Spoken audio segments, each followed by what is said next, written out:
Why do we need parks in Strathcona? I apologize for some wonkiness in the fonts, but I'll read to you the parts that aren't legible. This is a slide that you saw earlier in the process when we came to you first. And really, it's a really high-level review of key considerations. We need parks in Strathcona because we have a metric for area of park per resident, and Strathcona is already underneath that metric, so we need park space. Moreover, the adjacent neighborhoods, Grandview Woodlands, downtown, Fairview, are all also underserved in terms of park provision. With more population, there's going to be more demand for park. That makes sense. The Strathcona Park and Trillium are important, as I said, because of the largeness of them and the fact that they provide flexibility to ensure that we can provide service levels in the future. And we're also, through our van play process, really taking an equity lens to everything that we're doing. So that means we are trying to make sure that areas and populations that are less well served with parks and recreation will be better served in the future so that we can provide a more equitable service across the city in terms of parks and recreation.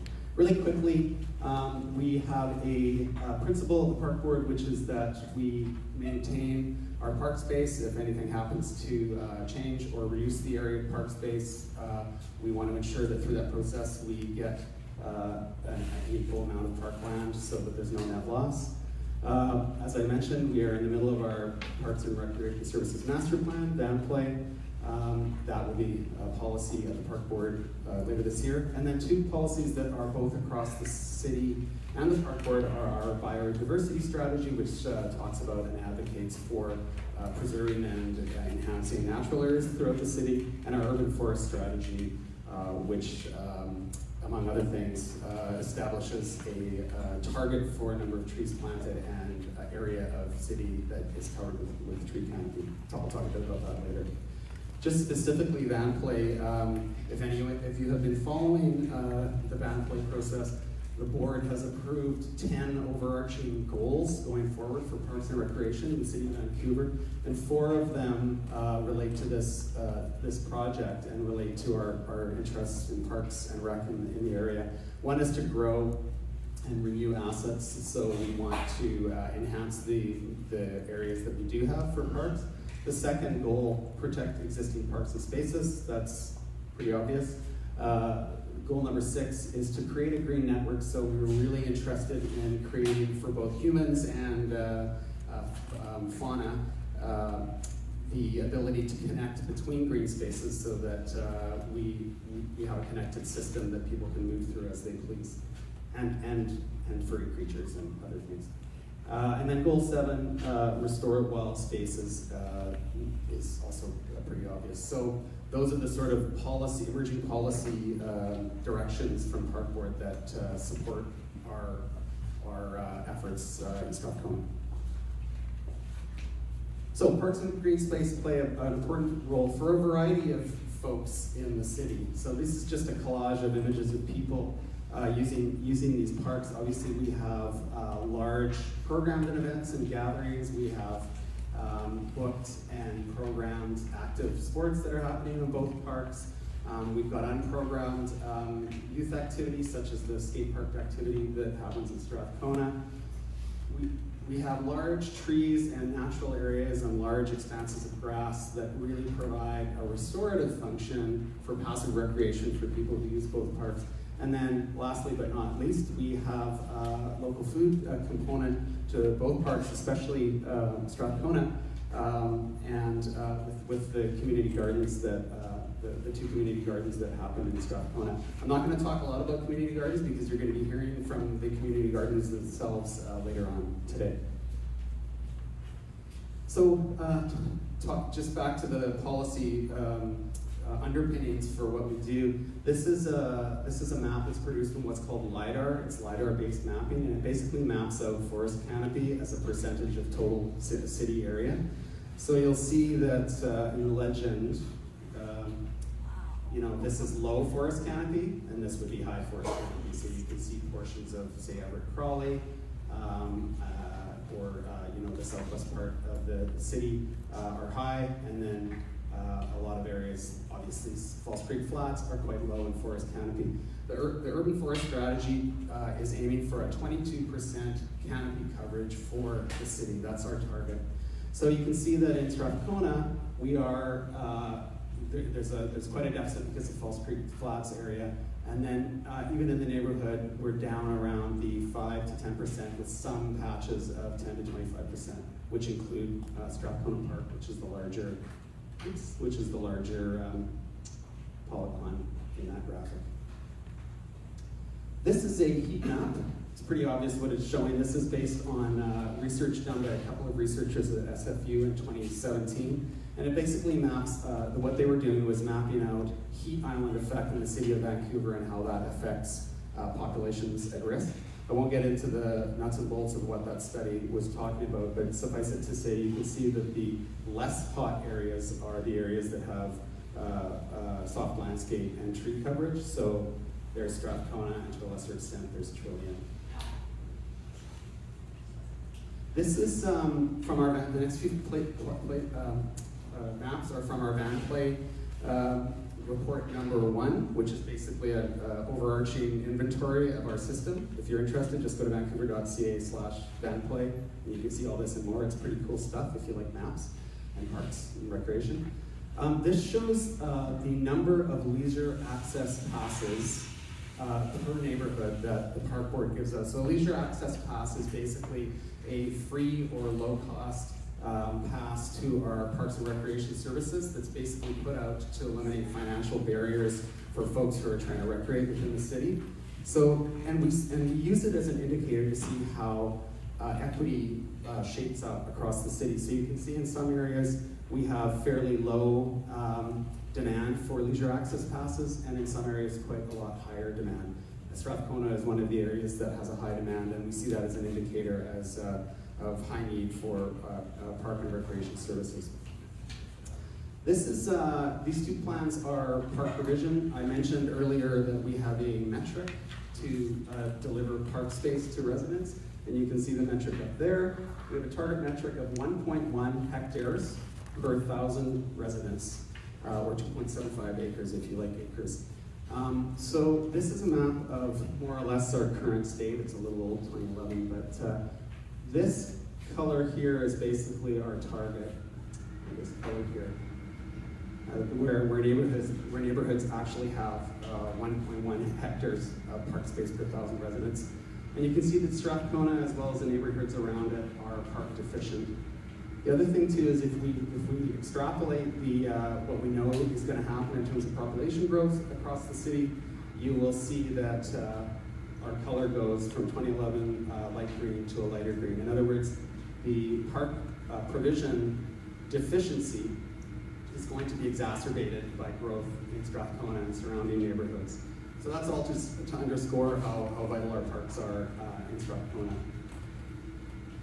I want to just talk a little bit about park acquisition, and although we're not talking about park acquisition now, it does factor in terms of types of mitigation for some of the possible alignment options. I wanted to just talk about acquiring parks because it does relate to the parks of Strathcona. Our population is increasing, and that means there's increased pressure on the system. And as we get denser, more people packed into smaller spaces, the demands on our park and recreation facilities are going to become higher. The Parks and Rec system is getting more and more vulnerable from competing interests for land use and funding. There's no more land in Vancouver. There's all sorts of really urgent needs. This project, housing, there's all sorts of demands on the little land that we do have. And so it's getting more and more difficult for us to acquire new parkland to service the population that's coming in. The land that meets, this is a key one too, land that meets the park board needs, the needs of the park board is really scarce and expensive. So there are certain criteria we have when we look for a park space. It needs to be free and clear, it can't have a bunch of utilities under it, it needs to be depending on what we're going to use it for. It needs to be flat, it needs to be well drained. It needs to be contiguous and sort of regularly shaped so that we can provide all the host of known and so far unknown things that we need to build and provide to people so that they can recreate properly. And then lastly, it takes a long time to find and purchase land for new parks. So a couple of examples, Emery Barnes Park downtown, which you'll all know, it was about a 20-year process to acquire all the individual lots one by one to be able to assemble the space to build that park. It's the same at 5th and Pine and 6th and Fir. Some of you will know that the park board owns that property. It's where our pop-up park is with the pollinating gardens. Those areas have been being assembled since the 90s. Same with Sunset Beach Park, English Bay. There used to be house lots on the waterfront there, and that area was assembled for park use over many decades. So why am I saying all that? It's because we have so much trouble and it takes so much time and there are all these difficulties to acquire parkland. We just want to think really hard about the parkland we do have. This is a difficult problem and a difficult challenge to tackle. There are options that will be considered that look at parkland loss. We just have to consider carefully how that happens and that it's mitigated properly given all these factors. And with that, I will turn it on to Leila.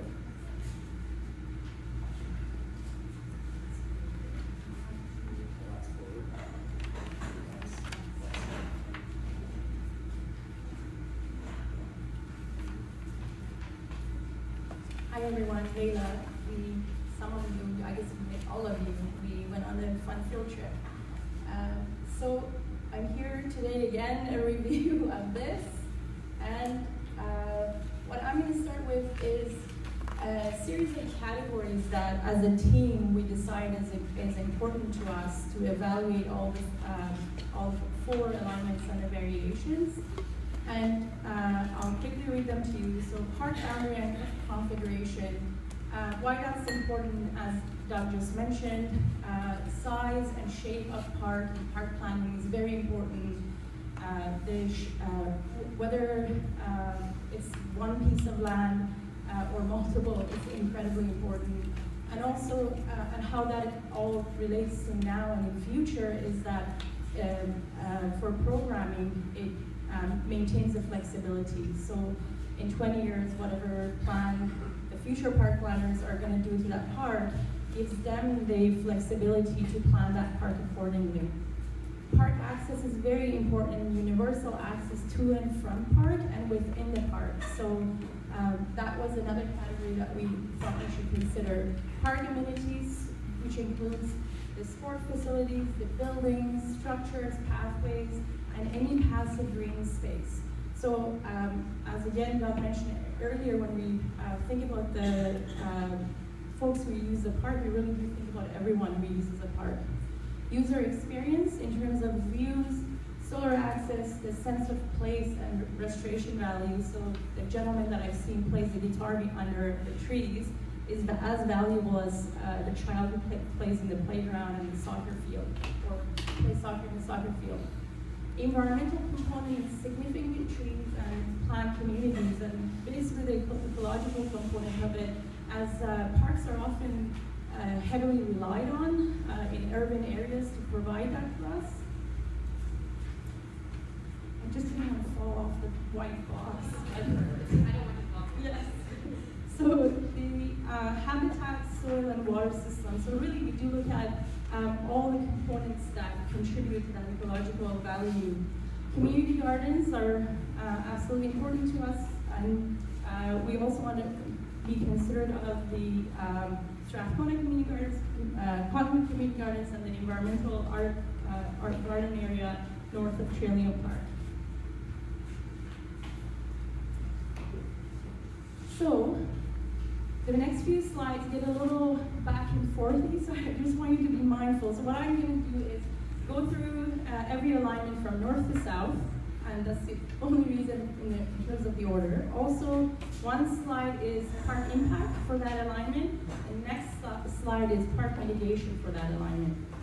Again, these are based on conceptual drawings, really once we have an idea of an alignment, that's when we can go into it furthermore and look at the detail of the impacts and come up with mitigation design strategies that are suited for that.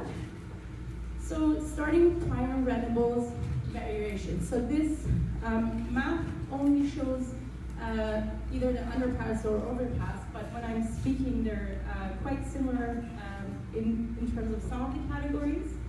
And also the impacts that I'm highlighting are the highest impact for that category. It's not all the 6 that I mentioned earlier, or the details of them. So in terms of park boundary and configuration, yes, there's a moderate loss of parkland along the northeast edge of the park. That shifts the park boundary a little bit south, so we think that proximity of the arterial to the more well-used areas has a negative impact on the park, moderate impact. Park access, grade separation has high impact on neighborhood connectivity in this category, in this alignment, and continued poor connectivity with Strathcona residential area at the northeast corner of the park, which we have all talked about already. Trillium Park, obviously in this one there's no direct impact because it doesn't go by Trillium. So now I talk about mitigations for that alignment. So in boundary and configuration, so even that just seems like it's just a corner bit that is being lost, that's very valuable to us, and we would acquire land in replacement of that, but replacement with adjacent lands is potentially sufficient. Park user experience, in this one, it's a moderate one of potential mitigation through landscape enhancement is possible. Park access, potential mitigation, again, at detailed design. It will be overpass, underpass, which will be more suited for the park users. And Trillium Park, this one has none, as I said. There is some tree removal in this one, but it's very minor compared to the other ones.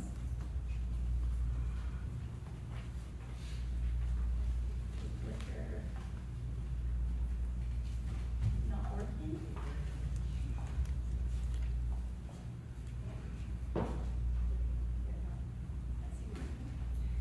So we're down to William.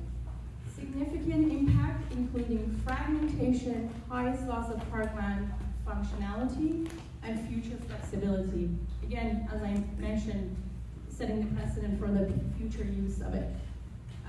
Park user experience, say that proximity of arterial to well-used areas of the park is negatively impacting park user experience.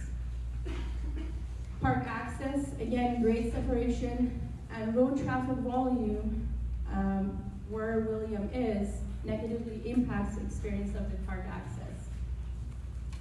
So in this case, Strathcona Park track and green space, the field house, the walking path, and the open green space will become non-functional. And we already know that we don't have the space to accommodate this track anywhere else in this area. And what's really important to consider, I knew that I'm going to fall off the spot, and I mentioned a lot of this on the tour with you, is that the green space is not a loose space. It's, for us, it's an unprogrammed area, but it has significant value for park users.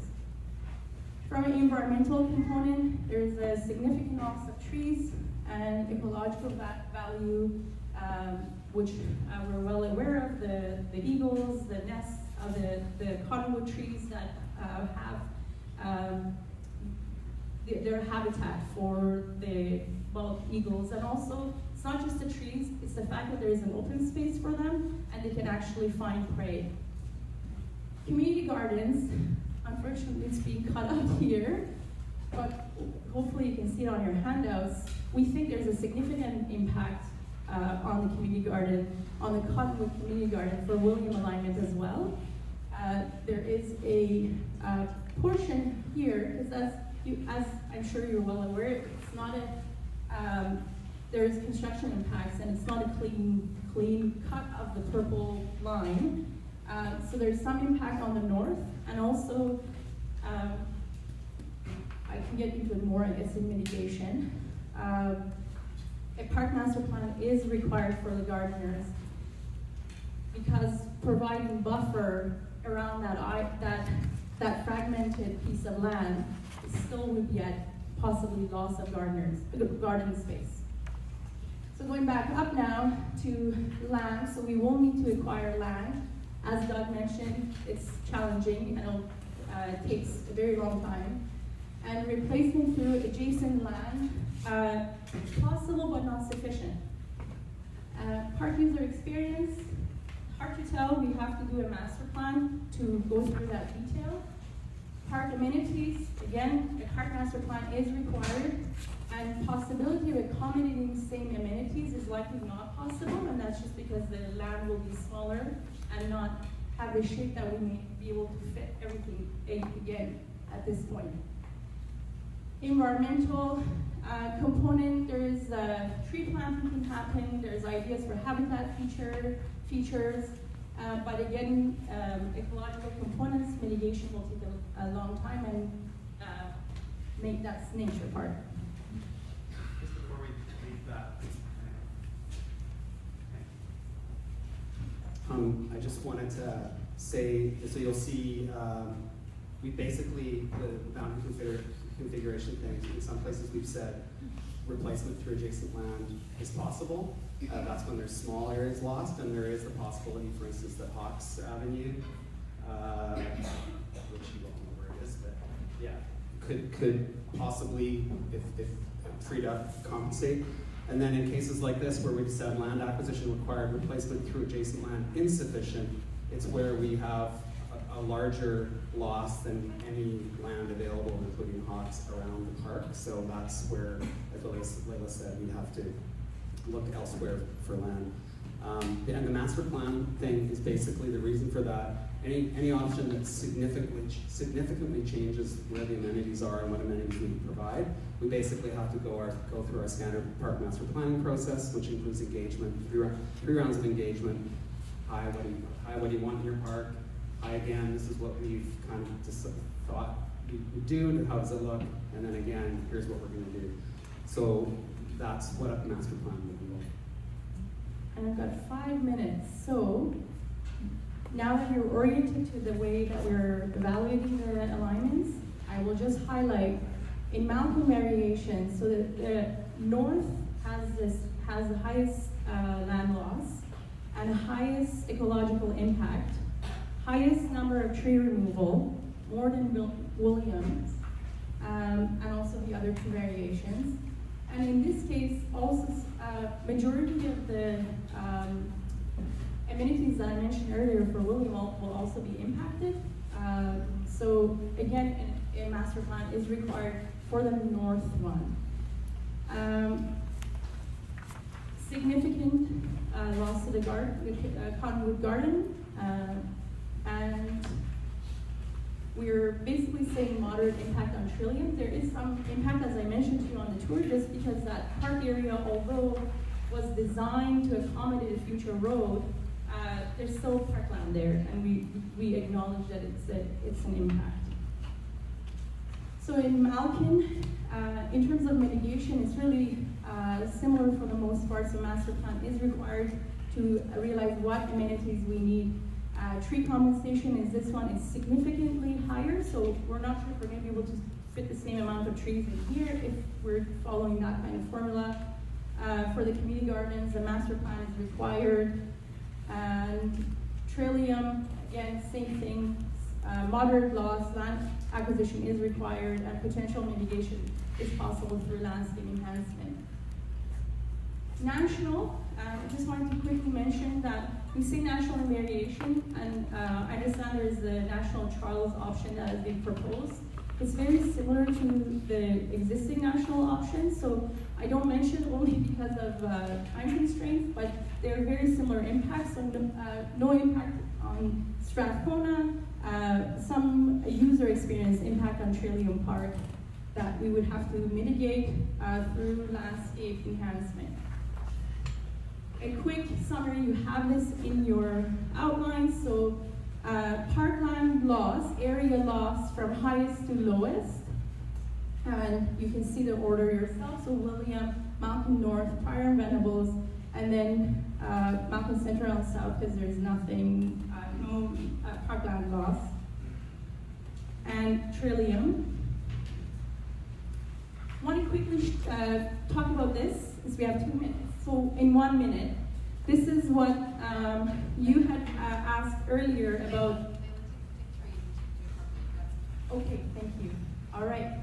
So this is just an overview of the analysis that I talked about earlier. So there's a lot of detail that it's just hard to share in this sense. So we put it in this table to understand exactly what is going on. So we've identified green as improvement.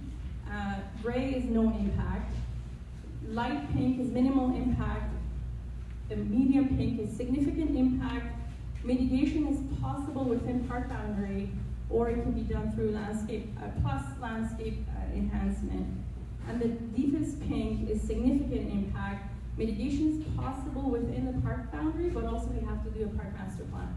And even if you love pink as a color, when you're looking at this, it's very important to keep in mind that there's just different levels of impact that we have identified for every alignment in those 6 categories.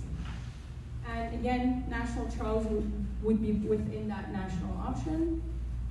And here's the 2 options of prior. Don't think, we can come back to this if there's questions. I think it's important for Doug to finish up with the 2 last slides. Okay, thanks, Leila. Just before, to go back to this, I should mention that we will have, so you have this handout, we will also have a more detailed report that we're going to post to the website within the next couple of weeks, 2 weeks maximum, probably sooner than that, and I'll have some of this, particularly this, in more detail, because this is a distillation of a ton of complicated material. So, Park Board's jurisdiction. Our mandate, the Park Board's mandate, the Board of Elected Commissioners' mandate, since it's been founded, which was about 130 years ago, to protect Stanley Park. The Vancouver Park Board's mission is to provide, preserve, and advocate for parks and recreation services to benefit all people, communities, and the environment. So, we work really closely with our city partners in collaboration on all sorts of things, where we're always dealing with these difficult problems of, like, we need to get a road here, we need to have a park, we need to have housing, we need to do flood protection, all these things. We work together to try to work it all out, but this is the lens through which the Park Board staff, as directed by our commissioners, view all these processes. So, to temporary and permanent parks. This is a flow chart that describes what the process is for our various types of parks. So, really quickly here, we kind of have 3 levels of parks. We have areas under what we could say, areas under the care and custody of the Park Board, and those would be areas that are kind of adjacent to parks but are in road rights of ways. So, for instance, Strathcona Garden, the majority of the Strathcona Garden is in the Malkin Road right of way. That is an area that the Park Board is responsible for maintaining and operating. Sorry, Cottonwood. Did I say Strathcona? I'm sorry, I meant, yeah, Cottonwood Garden. That's an area that the Park Board is responsible for maintaining, but the Park Board officially has no jurisdiction over it. And the way that would be given over to use other than park is through this process, which is somebody proposes a change to the park area, the Park Board is consulted. Ultimately, it's up to the city staff or city council to support the change, and then if they do, the change to the park area would happen. So that's for areas like the road right-of-way side of Cottonwood Gardens. Temporary park is a park that is defined as a park, but it's not a permanent park. And the way it's different is that there's a change proposed, the park board again is consulted, so the park board ultimately doesn't have a deciding veto on that change, but would be consulted meaningfully. Then it goes to a slightly more official process where council has to approve the change by minimum 2/3 decision, and then if that happens, the park area is changed. There are no temporary park parcels in the parks that we're talking about, and I'll get to that in a minute. The third category is permanent park. So that is a park through various mechanisms, created through subdivision, designated as such in legal documents. There's a variety of routes to this, but when a park is considered a permanent park, the area, change to the park area is proposed. At that point, the park board must decide on the change and must support the change by a minimum 2/3 decision, or else the change won't happen. If that happens, it proceeds to the council then deciding by at least a 2/3 vote that the change can happen, and then the change happens. So this is the most involved change to a park. This would be the least involved. So back to your question about temporary versus permanent. In Strathcona Park, all of Strathcona Park is a permanent park. All the areas that are suggested to be, that are being considered in the options for change are part of a permanent park. So that last process where it has to go through the park board and the council, the city council would kick in. Except the bottom part, which is outside of the park boundary, all the way along here, Cottonwood Garden, that is the area that's under the care and custody of the park board. So that would not require a vote in support of a change by the park board. It would just require the city or whomever to consult with the park board to see what they thought. On to Trillium, and this, I think we may have talked about Trillium as being a temporary park.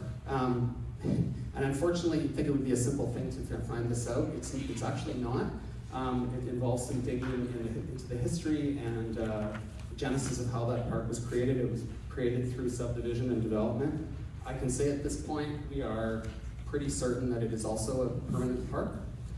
We will confirm that in the next couple of weeks before we report out with our detailed report. So the thing about this is that none of the options affect the portion of the park that is probably permanent, if that makes sense. So whether this is permanent or temporary is a bit of a moot point because none of the options affect that portion of the park. The portion of the park that's affected is this area up here, which is under the care and custody of park. There's one section here that is part of the park, but there is an understanding that engineering might take that portion to do precisely this, to build a road. Okay. Thank you. All right. Just wanted to say thank you. Thanks so much.